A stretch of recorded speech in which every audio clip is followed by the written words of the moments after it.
Weird 30 years later, and it being pretty much right in the same spot is pretty scary. Childhood friends returning to their old neighborhoods to see what's left after the Spokane area fires. And this is not the first time fires threatened their homes. Let's look at your weekend forecast, where I'm tracking some partly cloudy skies, but still the chance for some mountain showers. A look at where ahead.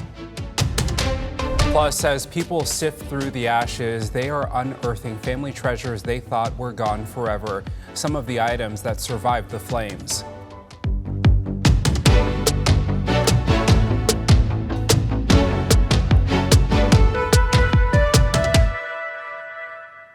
Hey everyone, good Saturday morning to you. Welcome to Up With KREM. I'm Tim Pham. Let's get you ready for your weekend with Jenny Power tracking the forecast for us. So Jenny, you're tracking some partly cloudy skies. Any rain chances today?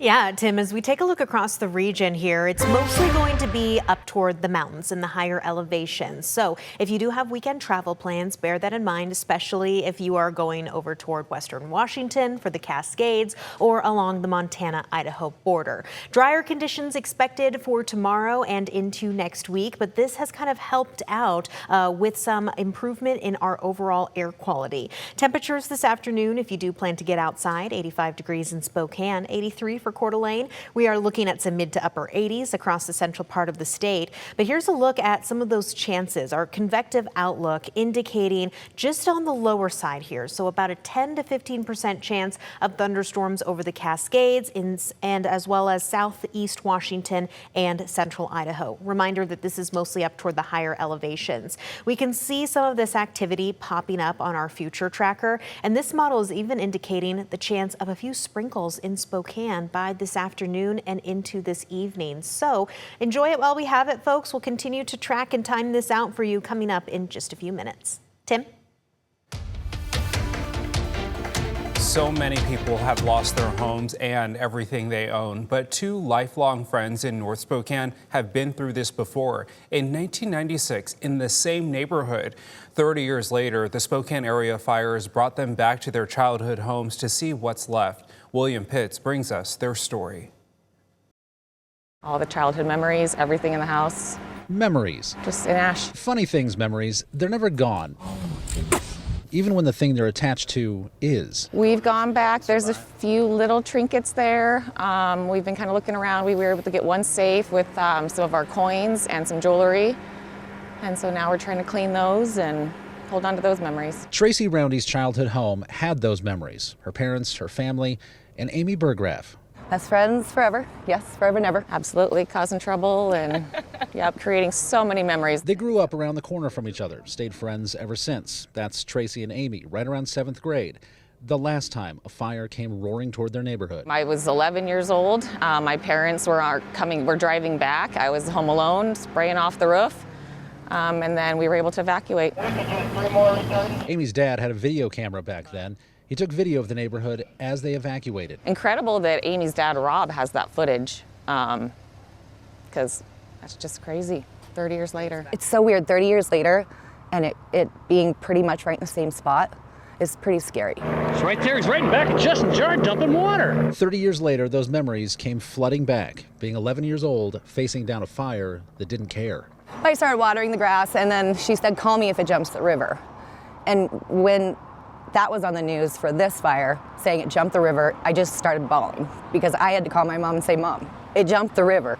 I need you to come home. The neighborhood survived in 1996. This year, it wasn't so lucky. Complete devastating loss of my parents' house. Tracy's parents got out, but their home, her childhood home, is gone. Very devastating, honestly, to see the house completely flattened, over half the neighborhood completely gone. I wanted... Sorry. I haven't seen it yet, but I wanted so bad to be there. Amy's parents had left the neighborhood years ago. Their old house survived. I almost feel like I lost it anyway, because all my friends and family lost theirs. Amy now lives in another town, so does Tracy. But the thing about memories and some friendships, they don't fade with distance. We're gonna get through it. Things that even fire couldn't burn away. William Pitts, KREM 2 News. The fires have destroyed so much, but out of the rubble, there's a sense of hope. One man in northwest Spokane thought He lost his only connection to his mother in the flames. But some firefighters came through. After hours of searching for his mother's urn, they finally spotted something in the rubble and ash. Through his mom's urn is now in pieces, though, that he says he now feels whole. I felt like I was loved again. You know, I kind of felt like I let her down a little bit, you know, not having her around, and now she'll be around and she'll be here with us forever. Robert's next steps now, well, he plans to frame the pieces of the urn and hang it up when they rebuild.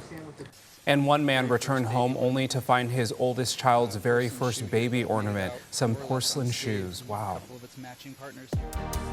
With so much destruction and heartache right now in our community, we've launched the Help to Northwest campaign.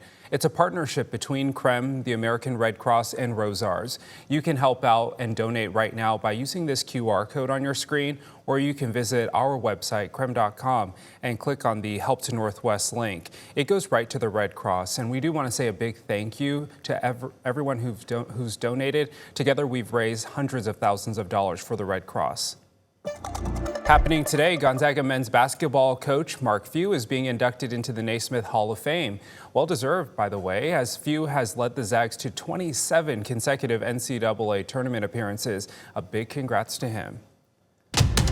We've got more news ahead. First, tips on filing an insurance claim if you had to evacuate. There could be compensation whether you lost everything or just had to leave home for a few days. Why it's best, though, to act now. And later, Spokane will feel the impact of the fires for years to come. How the destruction could affect the housing market for both buyers and sellers.